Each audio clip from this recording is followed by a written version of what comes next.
Hey everyone, SpiderMan 1991 here, and it's New Year's Eve, so I figured what better way to close off the year than by making a video about my top 5 comic books of 2014. Let's get started. My number 5 choice is Legendary Starlord. Now, this book was definitely one of two titles that was released around the same time as the Guardians of the Galaxy movie came out. Obviously done for promotion of the movie. The other title I mentioned is Rocket Raccoon, but this is actually a very enjoyable story. Basically, the series is very self-contained. It does focus on Starlord, as the title says, and it's a very entertaining and very humorous story as well. I mean, there is action. It is sort of serious, but it still has its moments of humor. Also, you know, it focuses more of Starlord's background, his relationship with his father, who was the former ruler of Spartax.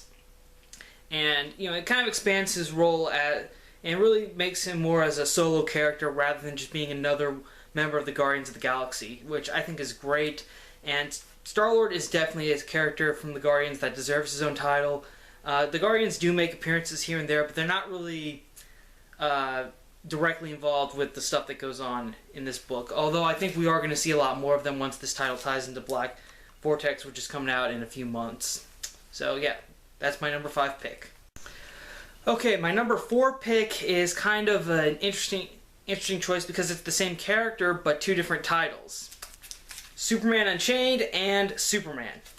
Basically, Superman Unchained was a miniseries that was launched last year, but due to delays, it wasn't finished until this year, and it was 9 issues long. I'm pretty sure the collection came out this month, so if you want to look for the entire series, it's already in trade form, so you can just get that.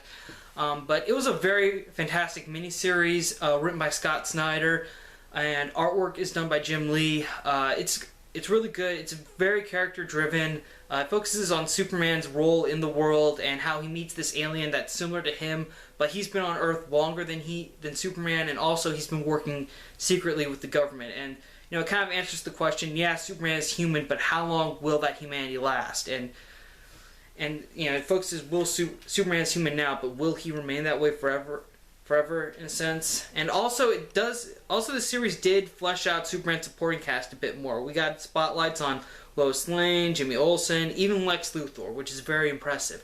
And also Jim Lee's artwork definitely adds a lot of points to the series as well, because he's a fantastic artist, and there's a lot of action in this book, so obviously he's able to show that very well and very outstanding. The Superman self-contained title is on here because it was announced that Jeff Johns would be taking over the title and he would be writing it, but also the art would be done by John Romita Jr., who is more known for his work at Marvel Comics, and I think this might be his first DC comic in, ever or in a while. And what better way for him to start his relationship with DC than by writing one of their best characters, Superman. And so far, even though they're not done with their first story arc yet, so far it's been very compelling, very interesting, as once again, like in Unchained, Superman meets someone who has a similar origin to him, and again, it questions, and it also focuses on Superman's methods, about how far he would go to say, about how much faith he has in humanity as well. So yeah, overall, my fourth pick is definitely both these books. Superman Unchained, it's already in a trade if you want to check that out. Superman, the first story arc is still going on right now, so you can probably catch up in time for the ending. My third choice is something that really shouldn't be a surprise if you watch my videos frequently, and you shouldn't be surprised to see this title on the list. Batman. Batman is still one of the strongest series in DC's New 52 line. It has always been a hit since issue 1. Thanks to the writer Scott Snyder and the artist Greg Capullo. They are an amazing duo. They do amazing stories on this title. It's just very fantastic work. First of all, most of this year was devoted. Batman in this year was devoted to the story arc 0 Year, which concluded this year, and it gave us a new origin for Batman in the New 52, and it also gave us a new take on the Riddler. I mean, honestly, Riddler, I think, had been kind of on the back burner for the last couple of years in Batman comics, but now Scott Snyder put him front and center and made him pretty much like almost the first foe well, no, the second foe major foe Batman went up against. The first one was the Red Hood gang. But yeah, they made him, and they brought him back significantly as Riddler basically eliminated all power in Gotham City, and it was up to Batman to stop him. And keep in mind, this is Batman in his very first year, so he's still inexperienced, but he still manages to topple the Riddler and save the entire city. Also, there was a solo story after that about Batman dealing with a grave robber, which was dark but also very entertaining, which I highly recommend you check out. It was issue number 34. And also we have the current story arc going on in Batman right now, Endgame, which will apparently be Snyder and Capello's final Joker story arc. They're not going to be leaving the book, no, it's just their final story, as long as it's going to be the final Joker story for their run on Batman, which still no idea when their actual run is going to conclude, but this will be the last Joker story arc for them, and they are definitely making it seem final with the way Joker has been acting in the story arc by basically telling Batman, this is it, I'm done with you. And overall it's very impressive, and if you are a Joker fan, you definitely need to be reading it. So yeah, that was my third choice, Batman. Let's continue. Number 2 on my list, Moon Knight. Moon Knight wasn't a character that I had that much interest in before the title was announced, because Moon Knight was I'd say it was probably one of those characters that Marvel had that was kind of popular, but really amongst the hardcore Marvel fans, I think. Eventually, but when it was announced that as part of the all-new Marvel Now, Moon Knight would be getting his own title, a lot of people were really excited about it, especially when they heard Warren Ellis was going to be writing it. So that got a lot of positive hype. I checked out a lot of lists that said, what title are you more excited for all new Marvel Now? A lot of people were excited for Moon Knight, so I decided, okay, I'll check it out. And I have not looked back. This title has been amazing. They pretty much made me interested in a character that I really didn't think that much about before, but now I really do. I enjoy Moon Knight. I enjoy the character.